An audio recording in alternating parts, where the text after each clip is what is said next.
Vous êtes nombreux à nous interroger et à vous interroger. Dois-je être candidat aux élections municipales 2026 ? Alors, il n'y a pas là de réponse officielle et nous ne pouvons pas donner la réponse à cette question, puisque c'est une réflexion, un cheminement interne qui doit vous être personnel. Et sans pouvoir répondre à cette question, je peux toutefois vous témoigner de mon parcours.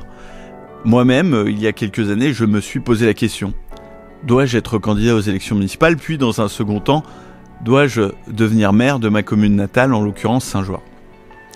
S'engager au municipal, c'est une aventure exceptionnelle, très enrichissante humainement et très enrichissante intellectuellement, puisqu'on vient toucher du doigt un certain nombre de compétences communales, un certain nombre de sujets que nous n'avons pas l'habitude de traiter dans nos quotidiens de citoyens.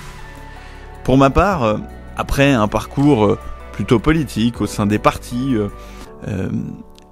j'ai trouvé que mon engagement manquait de sens, que de militer sur Twitter, que de coller des affiches, que de participer à des campagnes électorales au sein de partis politiques était en somme assez dénué de sens, très déconnecté d'une réalité certaine et tangible, et souvent un petit peu cynique, un petit peu décorrélé des valeurs qui étaient les miennes.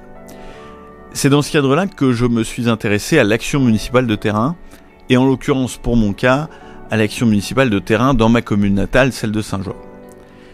Et je crois qu'on touche là un des premiers points qui doit rentrer dans le cadre de la réflexion qui est la vôtre sur une candidature potentielle. Quel est le lien qui est le vôtre avec la commune dans laquelle vous souhaitez être candidat ? S'il s'agit d'un vulgaire parachutage pour une carrière politique, j'ai plutôt tendance à vous déconseiller cette action, si toutefois vous avez un lien fort. Il s'agit de votre commune natale, d'une commune dans laquelle vous êtes installé durablement, d'une commune pour laquelle vous avez un attachement pour l'histoire, pour le patrimoine, pour des gens qui y vivent, pour votre famille, pour des amis. Tout cela prend un autre sens. La première des questions à se poser, c'est donc celle-ci. Ai-je un lien suffisamment fort avec cette commune pour avoir envie de lui consacrer du temps, de l'action électorale, de l'action de campagne, mais ensuite, à terme, 6 ans d'engagement sur le terrain pour cette commune. La deuxième des questions, c'est ai-je les disponibilités ? Une campagne électorale, c'est beaucoup de mobilisation, c'est des soirées à concevoir un programme, c'est des journées, des samedis à faire du porte-à-porte. C'est un engagement qui va vous prendre un petit peu de temps, qui est tout à fait conciliable avec une vie de famille, avec une vie professionnelle, mais c'est un engagement qui va vous prendre plusieurs heures par semaine pendant plusieurs mois, de façon à pouvoir remporter la commune. Et puis, une fois que vous serez élu, en tout cas c'est ce que je vous souhaite, en fonction du rôle qui est le vôtre et de la taille de votre commune, vous allez être amené, dans le meilleur des cas, si vous êtes dans une commune de taille intermédiaire et que vous n'êtes que conseiller municipal, siéger à quelques réunions par mois, mais c'est déjà important et vous avez un pouvoir non négligeable. C'est pour ça que même en étant que conseiller municipal, on est quand même maître du destin de sa collectivité, et ça demande de l'engagement dans le temps, dans la durée. Puis si vous êtes adjoint au maire, voire maire, eh bien cette fois ça va vous prendre plusieurs heures par semaine. Il faut être en mesure de pouvoir les proposer à la collectivité. Il s'agit là de la responsabilité de l'élu. Moi je consacre pratiquement toutes mes après-midi et toutes mes soirées à ma commune, et puis il n'est pas rare que le samedi matin je sois amené à recevoir des administrés, puis ensuite à participer au coup d'envoi d'un match de foot, à une brocante, à une exposition, à une animation quelconque dans ma commune. Et c'est quelque chose qui est important, qui fait partie pleinement des missions de l'élu, donc vous devez être capable de donner ce temps-là. Alors, moi, avant d'être élu, j'avais une image assez négative de cette partie qui est un peu de la représentation de l'élu qui va au loto du club de foot, à la brocante, etc. Au repas des aînés, et à toutes ces manifestations que l'on peut trouver un petit peu surfaites et surannées. Et puis une fois que je me suis retrouvé aux manettes, alors non seulement j'ai éprouvé et j'éprouve quotidiennement un réel plaisir à participer à ces événements, pas forcément pour l'événement en tant que tel, mais pour le plaisir de côtoyer mes administrés, de les voir, d'échanger. Et vous allez vous en rendre compte, c'est je crois une des grandes richesses du mandat d'élu local que de pouvoir échanger, et les gens sont globalement très sympathiques est plutôt très bienveillant, donc vous verrez, je pense que vous prendrez du plaisir à ces échanges. Et puis plus largement, vous endossez un costume qui est celui du représentant de toute la collectivité et de l'administration locale. En devenant maire, vous devenez aussi d'ailleurs représentant de l'État dans le territoire. Et donc, quand vous participez à ces événements, vous ne participez pas qu'en votre nom propre, mais vous venez représenter l'intégralité de la collectivité. Et là aussi, ça revêt pour certains de nos concitoyens un sens particulier. Et ça fait donc partie de votre engagement. Et il faudra vous assujettir à cette responsabilité, que vous soyez maire ou adjoint au maire. Les autres questions à se poser... si vous avez le temps de le faire, si vous avez un lien suffisamment fort avec la collectivité pour vouloir le faire, c'est de vous poser les questions de est-ce que je peux amener quelque chose ? Est-ce que j'ai quelque chose à porter ?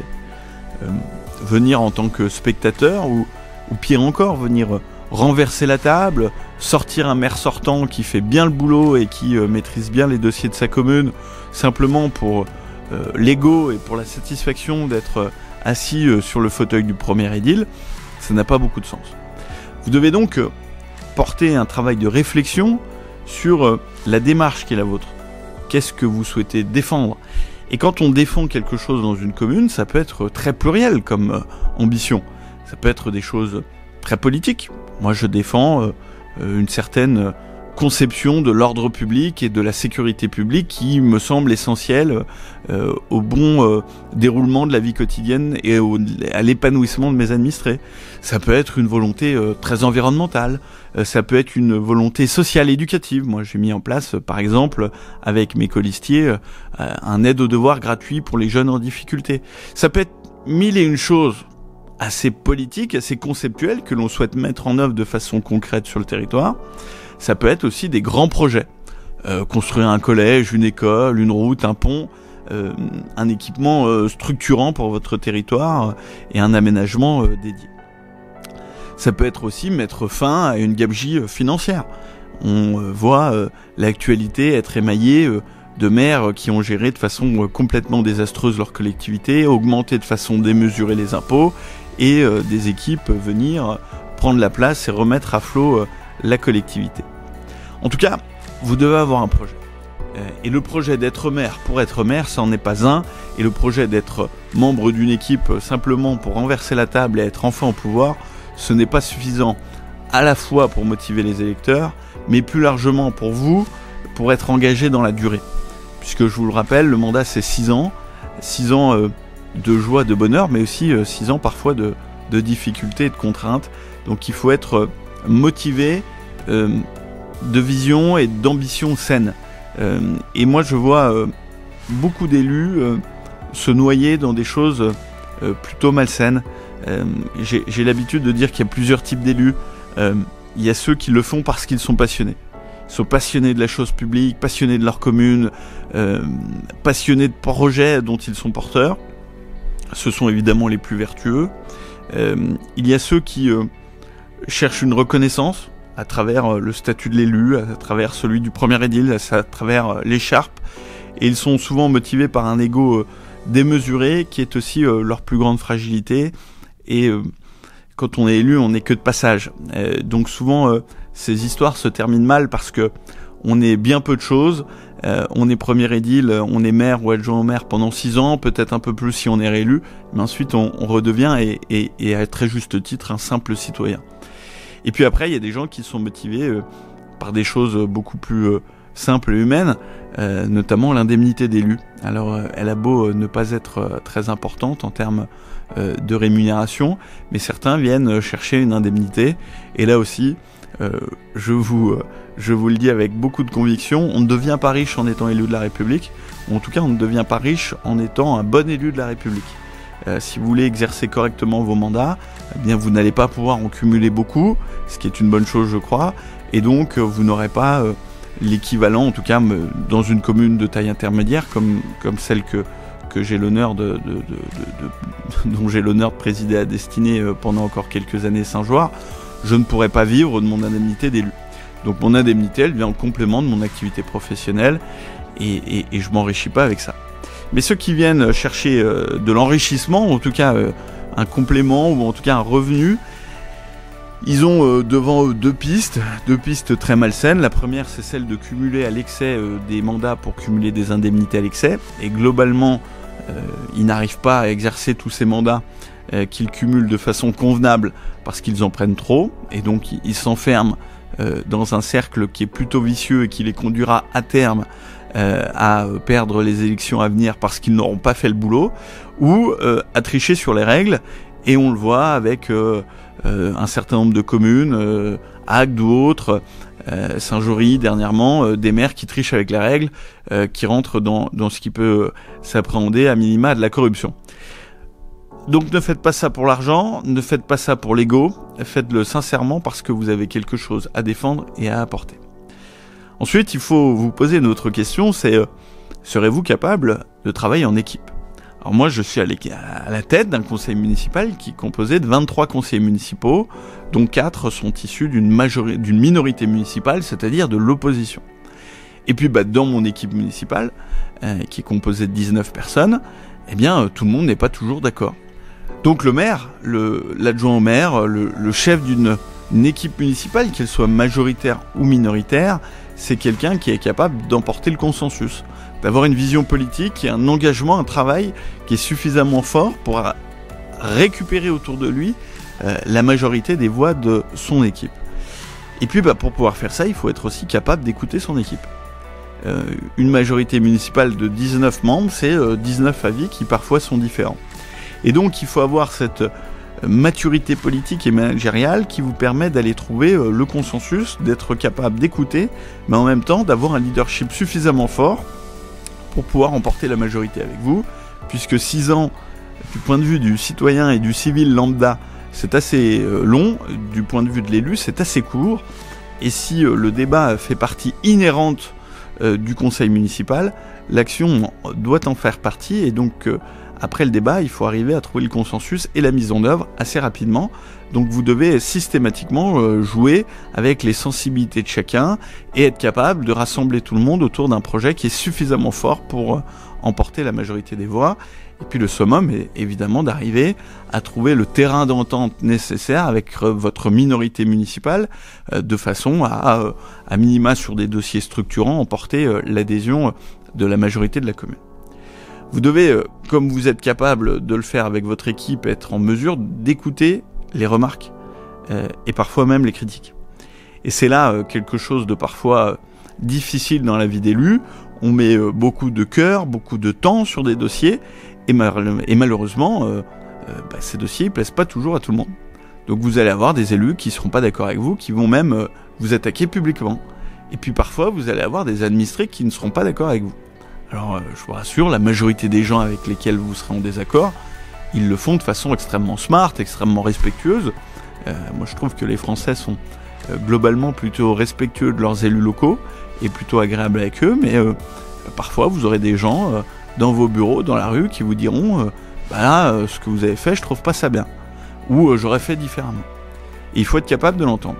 Et c'est parfois difficile parce qu'on a mis beaucoup d'engagement, beaucoup de cœur sur un dossier et vous tombez sur quelqu'un qui vous explique que c'est globalement n'importe quoi. Alors là-dedans, il y a 2 cadres et il y a 2 types de citoyens. Il y a celui qui a un avis opposé et qui est rationnel, qui porte une autre vision politique, qui porte une autre aspiration politique. Puis il y a ceux qui sont contre pour le plaisir d'être contre. Et parfois, ça peut vous toucher. Donc il faut être capable d'avoir un certain recul sur les critiques, et de pouvoir distinguer les critiques qui sont des critiques constructives, juste des critiques qui sont des critiques plutôt faciles. L'autre question à vous poser, c'est est-ce que je suis capable de devenir une personnalité publique ? On n'en parle pas assez, mais le maire est une petite personnalité publique et est un petit politique. Un petit politique parce que nous sommes identifiés comme des élus et comme des politiques, et que parfois nos administrés font pas vraiment la différence entre un ministre, un député et leur maire. Il y a un peu un effet, ils sont tous dans le même sac. Donc il faut être capable de prendre du recul face à ça. Puis il faut être capable de voir son image sur les réseaux sociaux, dans le journal, vous et vos proches d'ailleurs. C'est toujours d'ailleurs plus difficile pour nos proches. Quand on est attaqué par ses opposants dans la presse, nous on a l'habitude, c'est notre boulot d'élu, ça nous fait pas peur. mais des fois, pour votre conjoint, vos parents, voir votre nom et des attaques dans les médias, c'est pas évident. Alors c'est pas tous les jours, heureusement, mais ça fait partie du job et ça fait partie de l'exercice de la responsabilité. Quand on a l'exercice de la responsabilité, quand on a l'honneur de se voir confier les rênes d'une commune, quand on a le plaisir de porter l'écharpe tricolore, d'incarner le plus haut représentant de l'État dans un territoire, il y a un certain nombre de contreparties pénibles, notamment celle de parfois subir des attaques politiques et des attaques publiques. Si on prend le recul nécessaire et qu'on est capable d'amener ses proches à prendre le recul nécessaire, c'est globalement pas un problème. Ça fait partie de l'exercice et il faut le prendre avec beaucoup de détachement, mais il faut être conscient de cela avant de s'engager en politique et pas à la première escarmouche être complètement dévasté personnellement. L'autre question à se poser, c'est est-ce que demain je serai capable d'affronter des choses qui ne sont pas naturelles pour moi et qui peuvent m'être pénibles. Alors ça peut être parler en public. Globalement, moi je peux vous dire que mon premier discours devant le monument aux morts, je faisais pas le fier et ça a été plutôt difficile à faire et j'en ai pas beaucoup dormi, j'ai beaucoup répété et en plus j'ai pas été très bon. Et puis au final, 3 ans après, je suis très à l'aise quand je fais mes discours et je prends même un certain plaisir à le faire. Donc ça s'apprend, mais il faut être capable de se faire un peu violence au début pour aller faire ces choses qui ne font pas partie de nos vies de citoyens lambda. Quand on est élu, on accompagne nos administrés dans leur joie, les baptêmes, les naissances, les mariages, mais aussi dans leurs peines. Et ça, c'est quelque chose qui n'est pas à négliger. Vous pouvez être amené à être appelé sur un accident de la route. Vous pouvez être appelé à aller annoncer un décès seul ou avec les gendarmes et à faire face à un certain nombre de drames que traversent nos administrés. Alors, moi, c'est quelque chose, en tant qu'élu, qui me faisait très peur.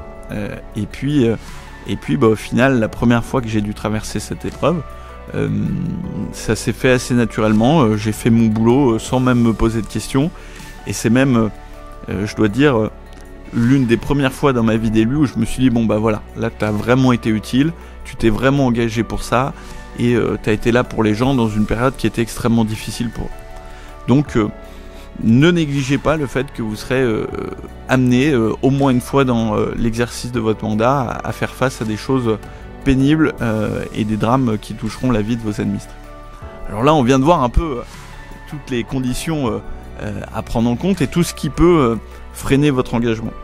Ce que je veux vous dire par rapport à tout ça, c'est que évidemment, ça peut faire peur, évidemment, on n'est jamais prêt avant. Mais évidemment, on n'est pas tout seul. On a une équipe municipale, on a des agents, il y a les services de l'État et surtout, on a le sentiment de donner du sens à sa vie et de faire le bien et d'être là pour les autres. Et vous le verrez, je pense que si vous êtes candidat aux élections municipales, vous allez attraper le virus. Il n'y a pas beaucoup plus jouissif dans sa vie d'homme, au sens large, que de faire des choses utiles à l'intérêt général, utiles au bien commun, et dont on a la faculté de pouvoir toucher de façon extrêmement tangible l'impact dans la vie des gens. Et quelques exemples, et sans forcément vouloir ramener à moi, mais ça vous permet d'avoir des cas concrets. Moi, dans ma commune, la délinquance a baissé de 80%. Moi, c'est une fierté de dire que cette année, il y aura 30 cambriolages en moins, que les agressions ont baissé de pratiquement 90% et que c'est donc autant de personnes qui n'auront pas à subir ça. C'est un bonheur vraiment fort de voir des jeunes qui sont rentrés dans le dispositif d'aide aux devoirs que la mairie a mis en œuvre il y a 3 ans, qui étaient vraiment au bord de la rupture scolaire et qui aujourd'hui sont des bons élèves et ont un parcours académique assez épanoui et qui iront certainement très loin dans leur vie. C'est un bonheur de voir des lieux de ma commune, des rues qui étaient complètement abandonnées et plutôt pas très agréables à vivre, être aujourd'hui des lieux où il y a des trottoirs, où on y vit bien, où il y a des arbres, et de me dire que ces arbres que l'on a plantés cet été, bien dans 30 ans, dans 40 ans, ils seront encore là et ils serviront à faire de l'ombre aux générations futures. Donc il y a un vrai sens, il y a une vraie satisfaction que de pouvoir faire des choses concrètes pour les gens. Et tout ça, vous le verrez, ça emporte et ça transporte. Ça transporte d'ailleurs tellement, et ça emporte tellement que, en règle générale, les vrais élus et les bons élus sont des élus passionnés par leur commune, par les gens. Et moi, je vous donne une petite astuce, c'est qu'il faut être capable de se donner des limites Et comme dans toute passion, le secret, c'est certainement de rester équilibré, de garder du temps pour les siens, de garder un certain nombre de parties de votre vie que vous n'exposez pas. C'est bien d'être sur les réseaux sociaux, mais votre vie privée, c'est important de ne pas la mettre en scène. C'est un conseil que je vous donne évidemment. Et surtout, c'est extrêmement important de garder au fond de soi les pieds sur terre. Et on en vient justement au dernier intérêt, et peut-être l'intérêt suprême, qui est celui de l'engagement politique local, bien c'est qu'on est enraciné.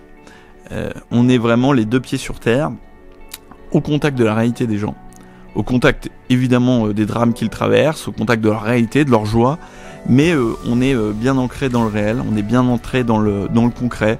On fait des réunions de chantier, on reçoit nos administrés, on travaille directement avec nos services de mairie, et je crois que c'est quelque chose qui est extrêmement important et précieux dans l'engagement local.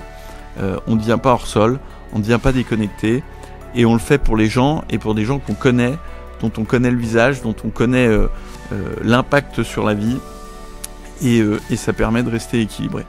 Voilà, je ne sais pas si j'ai complètement pu répondre à votre question, est-ce que je dois y aller ou pas, puisque c'est à vous de vous poser la question, mais j'espère vous avoir donné quelques pistes, quelques réflexions à porter, et vous avoir un peu communiqué de la passion qui est la mienne, et qui sera, je vous le souhaite, la passion qui sera la vôtre dès 2026.